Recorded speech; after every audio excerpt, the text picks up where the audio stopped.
What's going on, everybody? It is Chris here from AppSumo with the Remote Work Academy. And tonight for our evening session, I am super excited to have Tiffany Gonzalez here. So if you guys are just trickling in, we'll give you a minute to join. Let us know where you're tuning in from in the comments. I am in Austin, Texas. Tiffany, you're in Miami? Yeah? In Miami, Florida. All right. So tonight we're going to be going over basically if you're a small business owner, if you have payroll, if you are in need of a loan, or if you're cash strapped, tonight we're going to be going over what you need to know about the new CARES Act, the new stimulus that's come out. I think everyone just about has heard about this, but might be a little confused on what it means and what it means for them specifically, for their business, for their employees. There's a lot of talk about what this $1,200 check means too, so we'll be touching on that.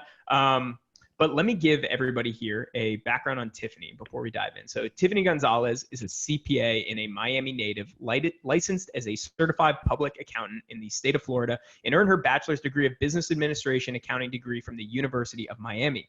Afterwards, she received her master's of science in taxation degree from Florida International University, and shortly thereafter received her CPA license.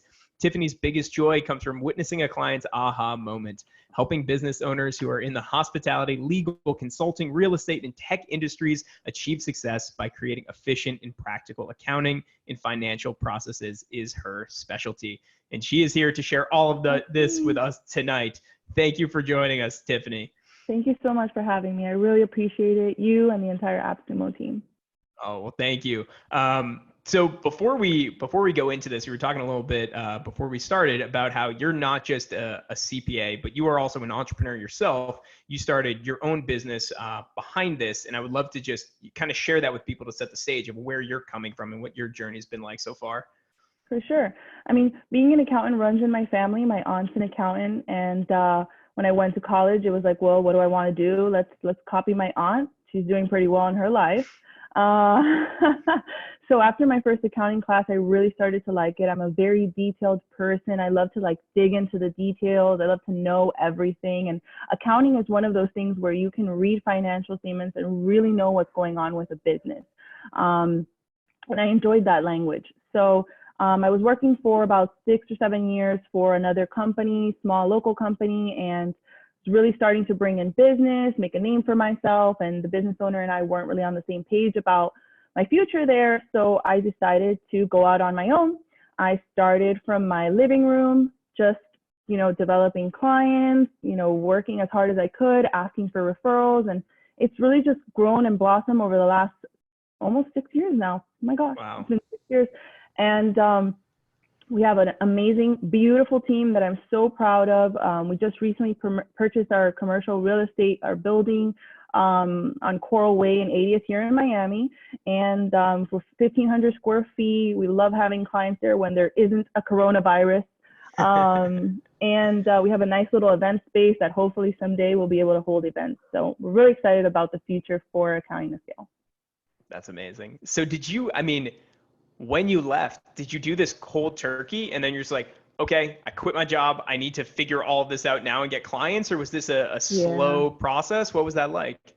Yeah, no, I mean, it was like the next day I was at Best Buy spending $600, which at the time was like everything I had, for a printer, a laptop, and, figuring it out.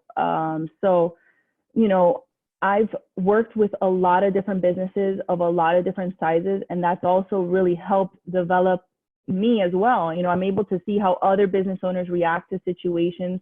I'm able to compare notes. I'm able to share that with other business owners. So because we work with so many different industries, there's so much to learn. So yeah, I mean, it did start slow, but I think that when you do really good work or you sell a really great product, your name spreads like wildfire. Look at AppSumo. You guys have grown tremendously, and it's for a reason. You put out really good content, you sell really great products. So, I believe that the best will survive. Absolutely. So what was your, because you say you like getting your clients to an aha moment. Did you have an aha moment in your business where it was either like landing a certain amount of clients or having a certain amount in revenue or just doing it for a certain amount of time where you really kind of got that light switch? It was deciding whether or not I was going to stay on my own or have employees. That was my aha moment. It was Do I just, stay in business for myself? I'm a CPA for a handful of clients, or do I hire and recruit like-minded people who love working with businesses and really expand this and train them the way that I do business and my style and the way that we treat clients and what sets us apart? And making that decision in any business owner's experience is very difficult. It's a tough one. I have conversations about it all the time. There's a lot of risk. Take on payroll. And thankfully, the government's doing something to help small business owners with this recent act to help them with that burden. Mm-hmm. Yeah. And I mean, even just being in a position where you're making that decision, do I keep doing this on my own, or do I take on employees? I mean, that in and of itself is like, you must have something going that's running well enough where you're even at that crossroads. You have to believe in yourself. You have to believe in yourself. You have to bet on yourself. And as long as you know that, you're the bet, you have to believe that you're going to win. That's awesome. Well, let's now talk about what's going on with this CARES Act for those people who did bet on themselves. They were winning, hopefully still are winning, but have some confusion. And if you're in the comments, let us know what specific questions are on your mind about the CARES Act. But I'm going to turn it over to Tiffany now, because she has this awesome presentation that we're going to go through. And please leave questions, comments in the chat box, and we can circle back on those later. But Tiffany, please take it away. I appreciate it so much. So we're going to focus on, what the CARES Act is doing for small business owners. And then at the end, we'll get into kind of what they're doing for individuals, some of which, the bill is actually 883 pages. There's a lot of summaries going around. There's a summary of 33 pages. There's a summary of 66 pages. There's a summary of 11 pages. So I'm going to do my best to focus on this aspect and then get into some of the individual stuff at the end. Alrighty. So one of the biggest things that the government is doing is loans for small businesses, primarily geared to helping you with payroll, rent, and utilities. And there are two main loans. There's one loan called the Economic Injury Disaster Loan. That loan came out with the second round of the economic stimulus package. The third round had the Paycheck Protection Program. Okay, both of these loans are for eligible companies that have less than 500 employees. So we're talking about small businesses here. The EIDL loan, when it came out, it was solely available online with the SBA. The portal actually crashed. The SBA isn't even able to take applications online anymore. Now they're telling you to download all the paperwork, fill it out manually, and either upload it or you mail it. Okay, so that's how many people are applying for this loan. The Paycheck Protection Program, because it's so new, is going to be through third-party lenders, and these are going to be banking institutions, Bank of America, Chase, any of your local banks. Because it's so new, I've talked to a number of bankers, and they're still catching up on what they're going to be doing. I mean, Bank of America actually just sent today, this evening, an email saying they're working on it. If you feel like you're going to be applying for this, start gathering the following information. So they're going to have their own application process, unique to their bank, but more or less the same amongst all of them. Now, the EIDL has a loan that is up to $2 million, smaller than the Paycheck Protection Program, which is up to $10 million. The EIDL loan, you don't really decide what you would like to take out as a loan. The SBA is going to decide what your economic injury is based on the way that you filled out the documentation, the numbers you provided, your tax return, your projection for the future. I still have a lot of clients who haven't heard back yet on their EIDL applications, so I can't speak to what they're approving at the moment, but I know that these loans are going to be much smaller than the Paycheck Protection Program if you have employees. The Paycheck Protection Program is a fixed amount that they're going to give. They're going to give you 2.5 times, 250% is what they're saying, of your average monthly payroll over the last 12 months. So if your average monthly payroll was 10 grand, they'll give you 25,000. They won't give you more than $10 million. So as you can see, we're already starting to see a difference with these loans. There's a different way to apply for them. There's also a different amount you can receive. The EIDL loan is a 30-year term. The Paycheck Protection Program is a 10-year term. So you'll have a longer time to pay the EIDL loan. The interest rates, give or take about 0.25% difference, no big deal there. The application, like I mentioned before, the SBA, this is literally the link that you can click to download the application. And then the Paycheck Protection Program, we're still figuring out, what the banks are going to do, who's going to offer it. Now, another big concern is, do I have to disclose my personal financial situation, right? Most business owners have accumulated some sort of wealth over time. The answer is yes for the EIDL loan. They want to know your personal financial situation, but I would not hesitate to apply because of that. I think at the end of the day, you're applying for this economic injury disaster loan because there's been a serious impact to your business, and that's unrelated to what you already own. But yes, they're going to ask for that information because it's likely going to take, they're going to consider that. We don't know yet. So that could be exclusion criteria. So it's hard to say, because they don't exactly say that it would be, but they're definitely looking at that information. The personal financial statement, short for PFS, asks for things like how much cash do you have in your bank account, you own real estate, you have debts outstanding. They're trying to get an understanding of your net worth. Any loan you apply for, any loan, will usually ask for a PFS. They want to know if you can pay it back.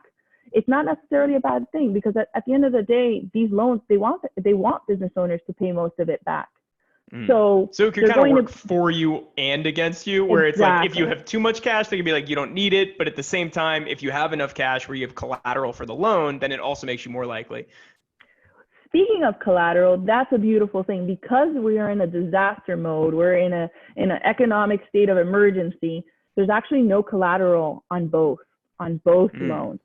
There's also no personal guarantees. Personal guarantee usually means that if you don't pay it back, they can come after you personally to pay the debt. There's no personal guarantee on the EIDL for loans under $200,000. Obviously, if you're getting a loan of $1 million to $2 million, likely asking you for a personal guarantee.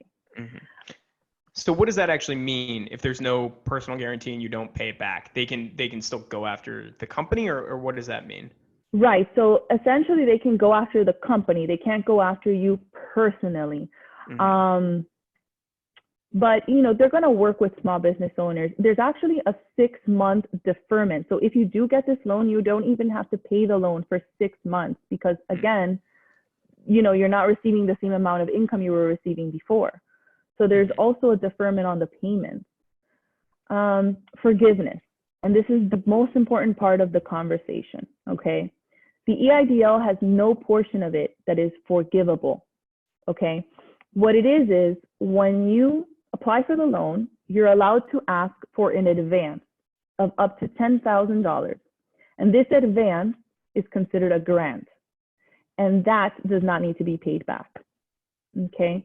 So you're maxed out on $10,000 free dollars with this loan. With the Paycheck Protection Program, however, they will look at the date that your loan originated, and then they will look 8 weeks out, which is 2 months. And they'll look at how much you paid for payroll, rent, utilities, or mortgage if you don't have rent. And then they will decide from that how much is forgivable. So we're going to go back to our example of a business that has $10,000 in payroll a month. Easy numbers, because $25,000 would be how much the loan that they would receive. They're going to look back 8 weeks.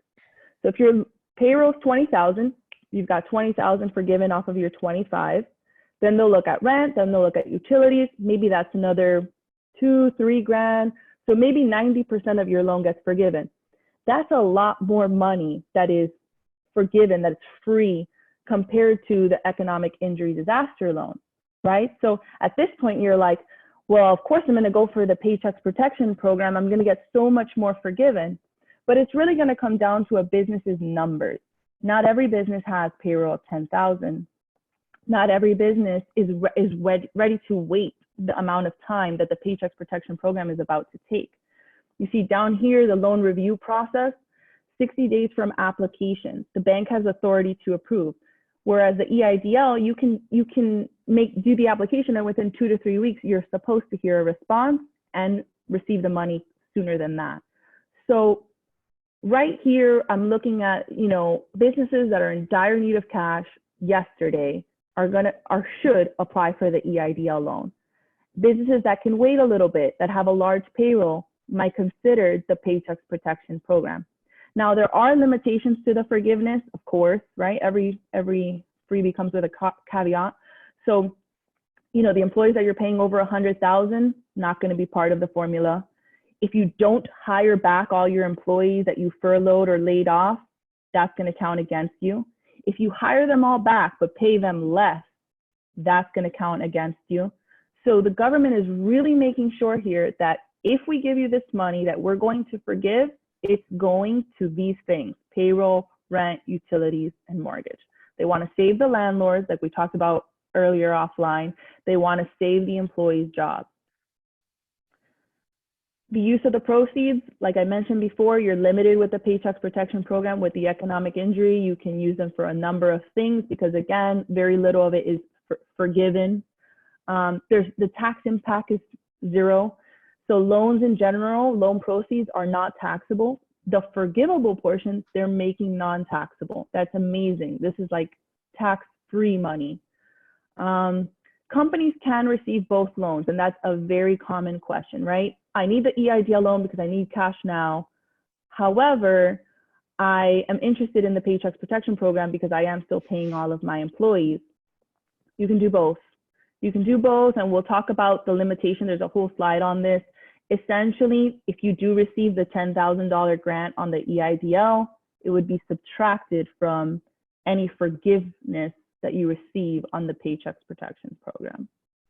So in my example of my $25,000, for example, if someone were to have applied previously for the EIDL and received the $10,000, they would likely only get $15,000 forgiven from their $25,000 loan. Let's see what else I got here. This is more on the economic injury grant, right? So, you would first have to apply for the EIDL, then you would need to request the grant. You have to request it. It's not automatic. They'll distribute it to you within 3 days, and it does not need to be repaid as long as it's used for payroll, pay for sick leave, business obligations like debt, rent, things like that. So that portion of the EIDL does have some limitations to it.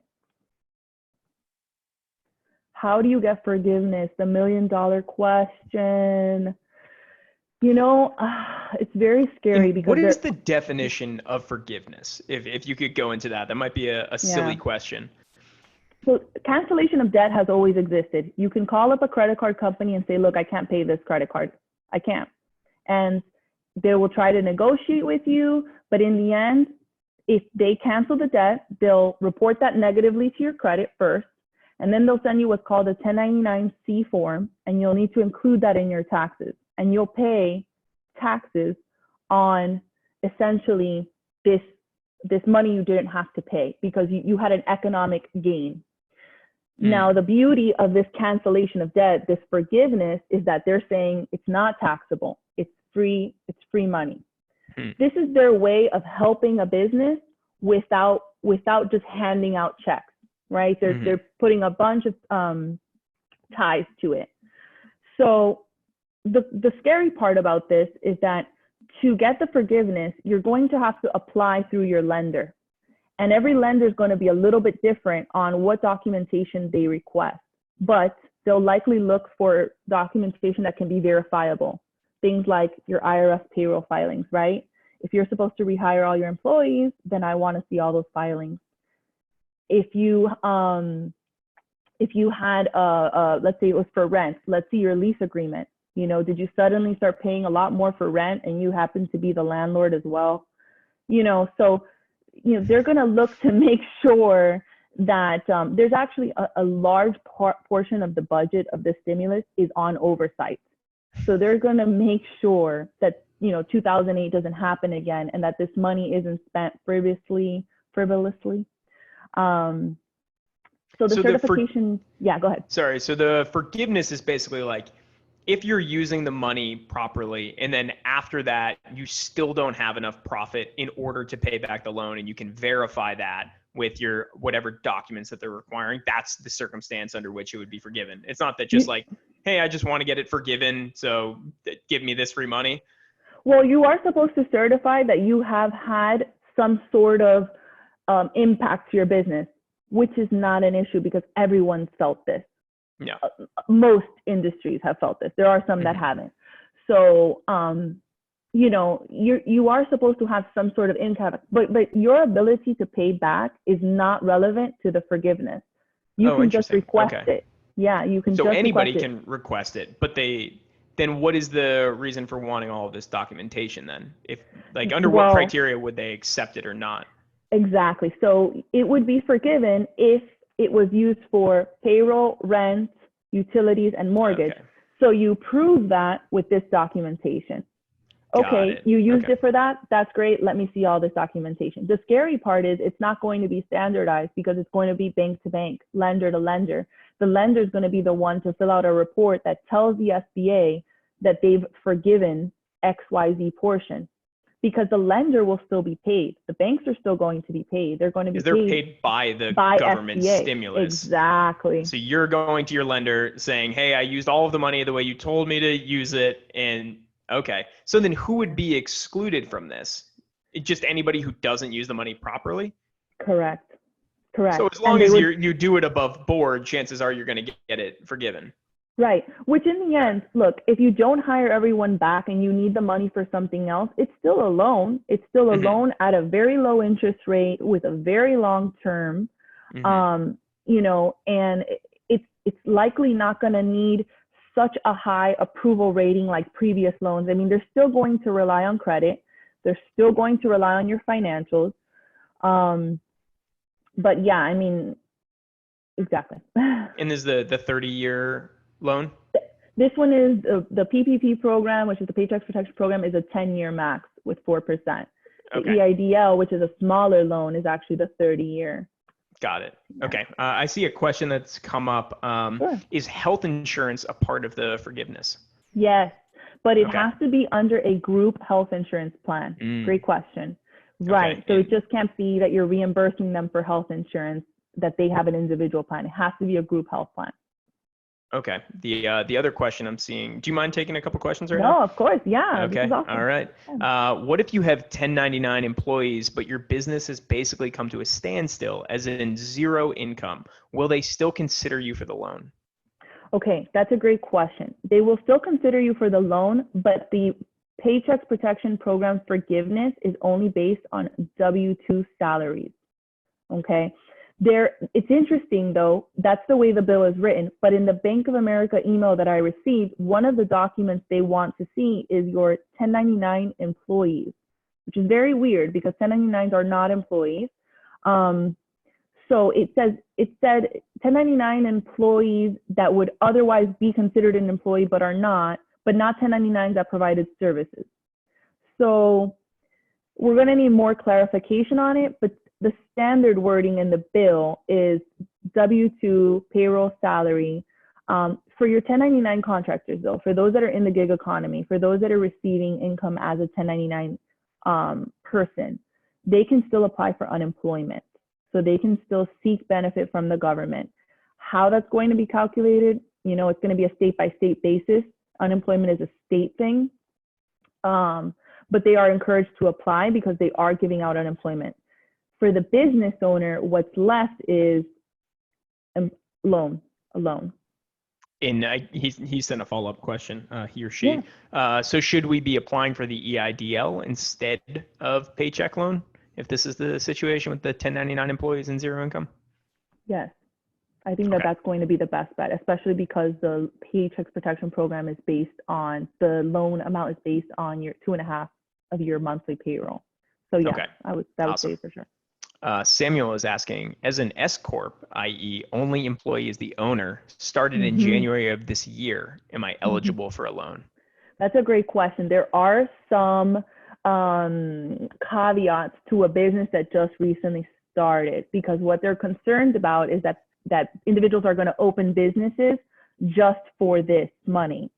So there is a cutoff, and I don't know it off the top of my head, but it is something that, you know, if they want to drop their email or send us their email, I can definitely find it. But they do have to have been in business before a certain time.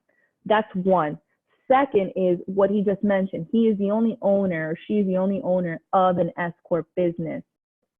I have not seen any wording about only the owner or the owner not being able to receive pay. So I still encourage every sole owner of an S Corp who receives a W-2 wage to apply for any one of these loans and attempt to get forgiveness, because it is still a W-2 wage. What I wouldn't do is raise your salary all of a sudden to try to get as much forgiveness. That would seem a bit shady. But if you have always been receiving a certain salary and you haven't been able to take it because of the, you know, economic downturn, I don't see why you shouldn't have anything forgiven if you use it for your payroll. Awesome. That you've always received. So we have a lot more questions are pouring in. I think it would be best for you to keep going with the presentation, because I think otherwise we're never going to get through it. Okay. So if you guys have more questions, please drop those in the Q&A box below the video. We'll circle back to as many as we can. But there's a lot of people on here, so I want to make sure they're able to get all the information. Please. This is great, Tiffany. Thank you guys for joining. That's awesome. So, you know, basically this slide is about whether or not you can get the EIDL loan and the emergency economic whether you can get both the EIDL and the PPP, and it's what we talked about before. You can get both, but your Paycheck Protection Program forgiveness will be reduced by the amount that you received free from the EIDL, from the grant. So that's something to think about. They also don't want you using the both loans for the same thing.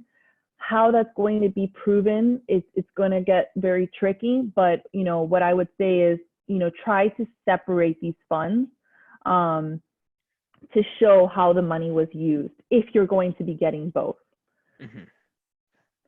Alrighty, so some businesses already have an SBA loan, whether it's a 7A working capital loan, a 504 mortgage loan, or some sort of micro loan.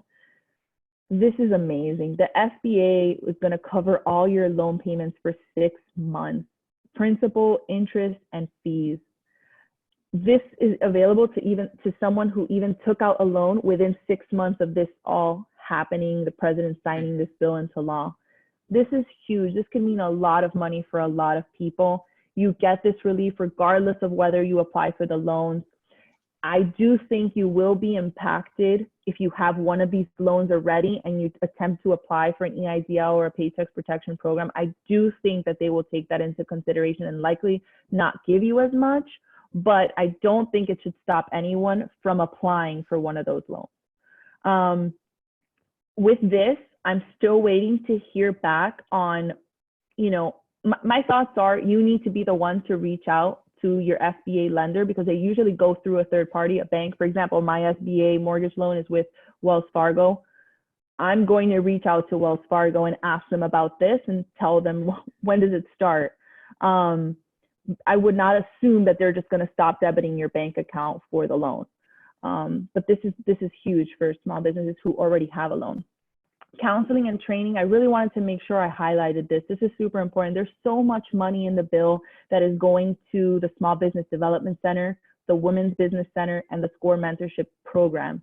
These are programs that already existed and provided services to small businesses free or low cost.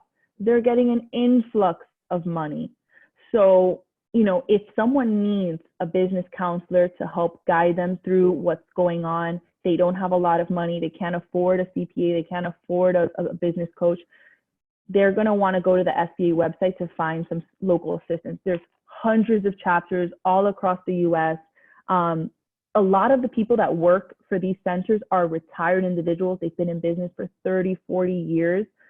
So I highly recommend that you check this out. I'm sure that they're going to expand the programs and what they're offering. They might even help you apply for some of these loans. Small business tax provisions. So let's say we've got a listener that's telling me, you know what, Tiffany, I don't want to take on any debt. I don't believe that they're going to actually forgive anything on the Paycheck Protection Program. I don't want to go through that process. I don't want to reveal my financials. My credit sucks. I won't get approved. Okay, if you're not taking advantage of the Paycheck Protection Loan, then this is available to you. This is an employee retention credit. So you have an employee on payroll already. You're going to continue to pay them because you're sticking it out. You really want to keep them retained. The government is going to give you back 50% of their wages, up to 10,000 of their wage. So it's really a maximum of 5,000, right? 50% of 10,000. So a $5,000 credit per employee for payroll done through March through the end of this year. And so this is based on qualifying wages. There's like a long list of what the qualifying wages. It's W-2, it's commission, it's tips, it is group health insurance, it's sick pay.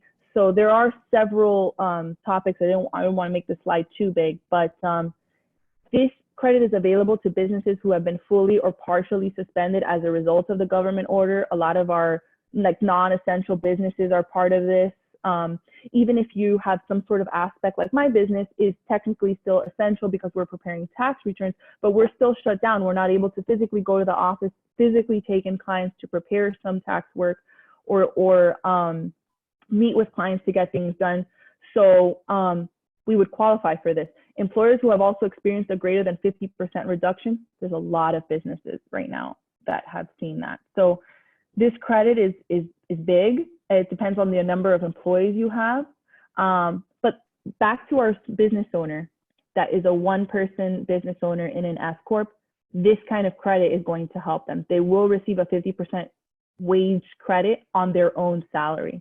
So even if they don't take advantage of the PPP program, they're going to see at least $5,000 from this.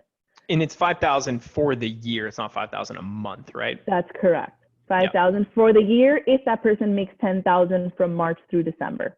Yeah. Got it. Okay. Yep. Makes sense. So, and what is the qualification criteria for this? It's any business whatsoever, or a business that can.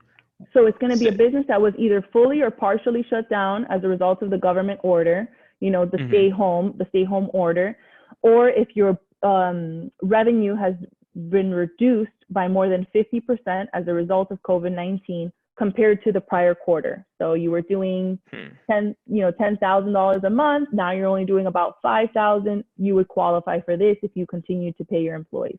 Again, so if you have an office and then but now everybody's working from home or you're working from home and you're still able to fully work from home, would you still qualify for it? Great, good question. It depends. Like, you know, non-essential businesses were shut down. They're not allowed to go to their offices. So yes, technically you're partially suspended from your business. Because I'm thinking like if you're a digital marketing agency or something like that, and you have an office where there's 5 of you, but you work completely remotely, and so it doesn't really impact your business. You just can't go to your office anymore. It's like, does that qualify? Are you impacted or? A lot of technicalities there. Okay. A lot of technicalities there, but you know, I would say that they do. I would say that they do. Cool. I think that this is going to be the generous tax provision that they're going to give if you're not applying for one of the forgiveness programs. And then this is a tax credit that would come on your 2020 tax returns? Good question. So this is a tax credit that is going to come on your Form 941, which is done usually with a payroll company, and it's likely going to show up first on your July filing. So what I expect is over the next week or so, we're going to be hearing from the payroll companies a lot of guidance on how they're going to be applying this, information on, do you need to tell your payroll company to take advantage of this? Is it going to be automatic? We're also going to be seeing a revision to the form. The actual form will likely have a line item for this. The IRS will issue guidance on how to fill out that form. So that's the thing with these bills. A lot of the information is coming really fast, really strong, a lot of rumors, but the guidance now, like putting this into practice, is slow. You know, the payroll companies, the banks, now we're going to wait and see how everyone's going to actually put this into practice. And what would you recommend for people so they can stay on top of this? Like, what did they? Great question. Yeah. So I would, you know, and this is why it's so important to have like your team as a small business owner, like who handles your payroll, talk to them immediately. If it's not your account, if it's like a payroll company, you know, who's your banker, know who your banker is, have a good relationship with them. If you don't know them, get on the 1-800 or call a branch. A lot of these branches are still opening just with limited hours and not necessarily like they're not taking clients into the branch. So yeah, you want to stay updated that way. I mean, a lot of the banks, you know, because if you have like online banking, they're going to have your email, so they'll already email you. A lot of the payroll companies will automatically have your email as well because you sign in usually with your email. But that's the best way to stay informed. Awesome. Yeah, makes sense. So this is, so I'm down, I've got 2 slides left. So basically the delay of payment of employer taxes. So we talked about a credit. The next thing is there are some taxes due whenever you, pay someone, you have to pay an employer share of Social Security. They're allowing you to delay that portion. It's not a huge amount. For example, on 10,000 of payroll, it's about $620. Money adds up. They're allowing you to pay that $620 a year from now. It's like you pay the first half in 2021 and the second half in 2022. So you still have to pay those taxes. You'll get this credit, but you'll still have to pay these taxes and you'll pay them much later. So if you want to take advantage of that, it's almost like a 0% loan. You just have to be careful because if you do decide to delay them, it's only going to accumulate for you on the back end. It's to help you with cash flow. If right now you're experiencing a lot less sales, but things will pick up once this ends, this is the way to kind of defer some of your expenses for later. And that seems to kind of be the general principle behind all of this is like it's to help businesses with cash flow in the short term, hoping that in the next 6 months things are turned around. Right. And to help business owners keep their employees, because I mean, the unemployment rate is going up dramatically. Unemployment claims are going up dramatically. It's really sad to see how many people are losing their jobs and how many business owners' livelihoods are everything they've built over the last 5-6 years. I mean, I'm watching it just fall. It's very sad. It's very scary, but we have to bet on ourselves and we have to use all of the resources available to us. And we have to make sure that we surround ourselves with a really great, inspiring team, like a great accountant. Mm-hmm. Absolutely. Last slide. So what's best for me? And that's what, before we go through these questions, I'm positive a lot of them are going to be personal questions like, what should I do? Oops. So if you're looking for capital to cover the cost of retaining your employees and you have a large payroll, you're definitely going to want to check out the Paycheck Protection Program. If you are looking for a quick infusion of cash, the emergency economic injury loan for sure. If you want to just ease your fears and get a good business coach, I skipped one, but go to the Small Business Development Center. If you have an SBA loan already, call them and figure out, when they can start the 6-month relief for you. And if you're not interested in taking advantage of any of these loans or the forgiveness, you have the employee retention credit and the delay of the payroll taxes. On an individual, go ahead. Yeah, no, I was sorry, I didn't mean to cut you off. What's the SCORE mentorship chapter? What does SCORE stand for? SCORE, off the top of my head, I don't know. Is it just a weird acronym? Yeah, no, it does stand for something really awesome. SCORE, it connects you with a mentor. And a lot of times that mentor is someone who has been in business for a very long time. Sometimes that mentor actually owns their own business. They just do this on the side for free, for fun. That's awesome. Super cool. What are the combinations of these that you can apply for? Because I know you said you can do the Paycheck Protection as well as the EIDL. Are there any other ways you can mix and match it? If you don't do that, then you can take advantage of the retention credit and the delay of payroll taxes. It's really one or the other. If you have a loan already with the SBA, you can get the relief and apply for a loan. But how can you get forgiveness if you're not paying your loan? So that's, it starts to get really tricky there. Mm-hmm. Got it. You want to jump to questions?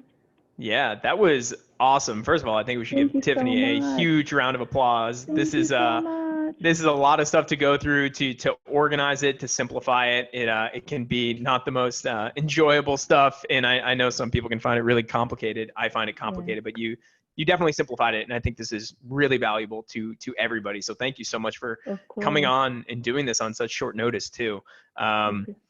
Yeah, a lot of people are appreciative of this. So I hope that was really helpful. We're going to go through questions now. So feel free to stick around or ask those questions in the chat or the comments. Let me start piecing through them now because there were a lot of them. Let's see. So what are the drawbacks if the loan is forgiven? Would it be recorded on the company's credit? And Miguel's a great commercial real estate local here in Miami. I appreciate the question. So no, there are no drawbacks. So we were talking earlier about how, most of the time forgiveness on loans is something that they, ding your credit for, something that they create as a taxable. But because this is something that they're offering, there's no drawback to it at all. That's awesome. Super cool. Annie is asking, so if you're super short on cash right now, do you keep paying employees until you get the loan? Or I guess if you're short on cash, you have employees, what is the best course of action? Good question. So they actually tell you that they don't want to penalize business owners who have already furloughed or laid off employees. So if you have had to do that, you don't need to rehire them at this moment. You actually need to rehire them the moment your loan originates. I would actually hire them right before that. So once you get the offer back that you're going to get a loan, that's when I would start thinking about it, because the loan forgiveness window is 8 weeks after the origination date of the loan. They don't look back. What they do look at to compare whether or not you brought everyone back, whether or not you've kept more than 25%, because you can't reduce their pay as well. They're going to look back a year, same period. So let's say your loan origination date is tomorrow. They're going to look at April 2019, 8 weeks from that day. Then they're going to compare it to April 2020, 8 weeks to that day. Obviously, you might not have the same people on payroll, but it could have been because before the 8 week origination, like let's say in December, that person decided to go to another job. So they're going to look at all the facts and circumstances. And that's why I think this forgiveness is going to be a bit complicated, and every lender will have their own process. Cool. All right. Samir is asking, what is the max amount for loan forgiveness component for each loan?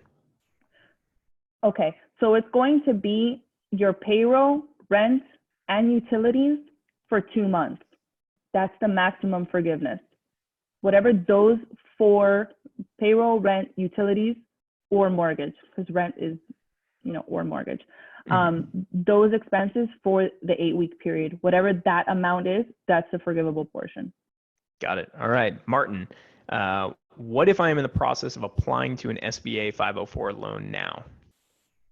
Yeah, I would not risk applying to one of these other loans. I think that would definitely impact you. So it'd be better to just stick with the SBA. Okay. Let's go to some of the Q&As that people submitted. So where does the salary of the owner fit into all of this? Is that part of payroll, or how is that calculated? How's that taken into account? If you're on a W-2, if you're not taking distributions, you should be part of this calculation. What they're not going to want to see, which is a clear sign of fishy, is you've always paid yourself $5,000 a month, but suddenly after you got this loan, you started paying yourself $10,000 a month. So, they're not going to look good on that. And that's likely going to hurt some business owners that are looking to get forgiveness on their loans. The other thing I would say to that, there was a second point I wanted to make. If I remember, I'll come back to it. Okay. Next one. Okay. So this is kind of along the same lines. If you have 2 corporations, can you double dip? Yes. So, I mean, at the end of the day, there are serial entrepreneurs who have more than one business, who more than one business is suffering. Because you're submitting a personal financial statement, they are well aware that you're going to be applying for more than one loan. I do think it will impact how much they give you, but I don't think that it will hurt you from applying for more than one loan. There's nothing in the bill that says that you can't apply for more than one loan. Cool. All right. Ethan is asking another owner payroll question. So single member LLC that I own, I am not on the payroll as a W-2 employee. Will I be eligible for the Paycheck Protection Program? Likely no. All right. Okay, we already did this one. Can you use the funds from either loan type to expand your business and hire new employees? If so, which one would be better to use? Great question. That is a great question. Which one would you use? Well, I like the Paycheck Protection Program because it is larger. The problem with it is it's going to be based on 2.5 times your payroll for the previous 12-month period. So if you're going to use it to expand your payroll, you might not get as much as you want to get because your payroll has been smaller before. But a lot of your loan will be forgiven if your payroll costs went up. I do think that in the application process, there should be some sort of documentation that your plan is to hire more people. And because these loans are through third-party lenders, they're going to want to approve your loan before someone else who might be struggling and not able to rehire everyone back. Mm-hmm. Cool. If you're a sole proprietor of the LLC S Corp and are taking distributions, not W-2, and are not using I think that meant a payroll company, can you still get the delay in tax 50% of your income? And can your accountant complete Form 941? Yeah, so any accountant can prepare a Form 941. That's a payroll tax form. I highly recommend, for small business owners to work with payroll companies. It's an automated system. There's so much benefit to it. Most accountants actually end up charging more than payroll companies. If you're taking distributions and not a W-2, you're not going to qualify. And to be honest, every S Corp should have the owner on payroll. It's one of the requirements of being an S Corp. So, what I would say is you would need to get on payroll ASAP, and then you'd be able to qualify for that 50% employee retention credit. That's a nice little pro tip right there. All right. Are there any lender fees or costs associated to the loans? Yes, great question. So the EIDL at this time does not seem to have the same amount of lender fees that the Paycheck Protection Program is because it's directly with the SBA. I'm positive that there's going to be some fees, but we don't know what they are yet. For sure, on the Paycheck Protection Program, the bill says that the banks are allowed to charge up to 5% of the origination as a lender fee for loans under $350,000.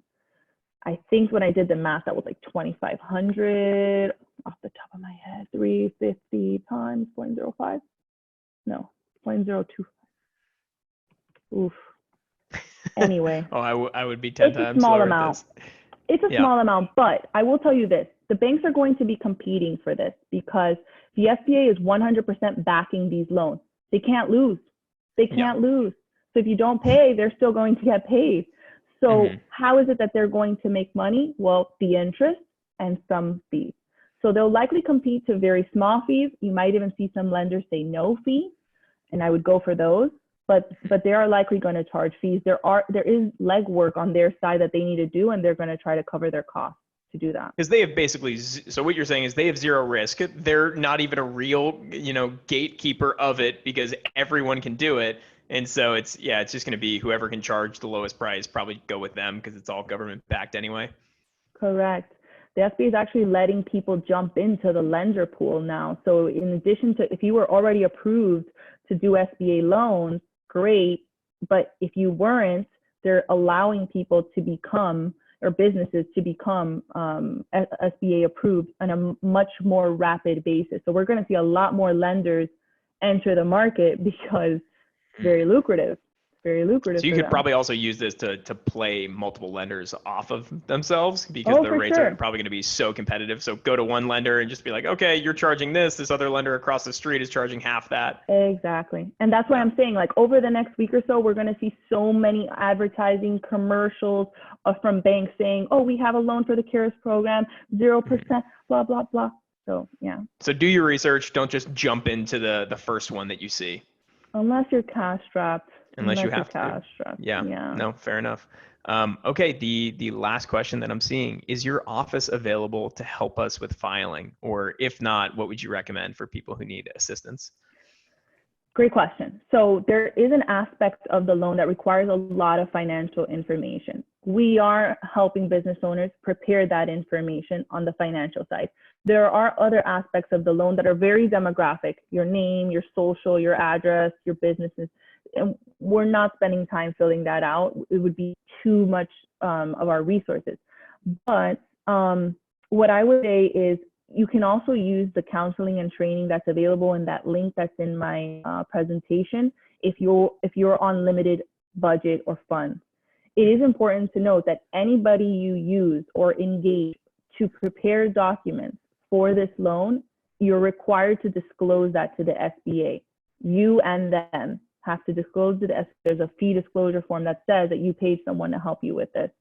So that's important to note. I'm sure there's going to be a lot of sharks in the water, trying to charge crazy amounts to help people, but there is a maximum amount you can charge.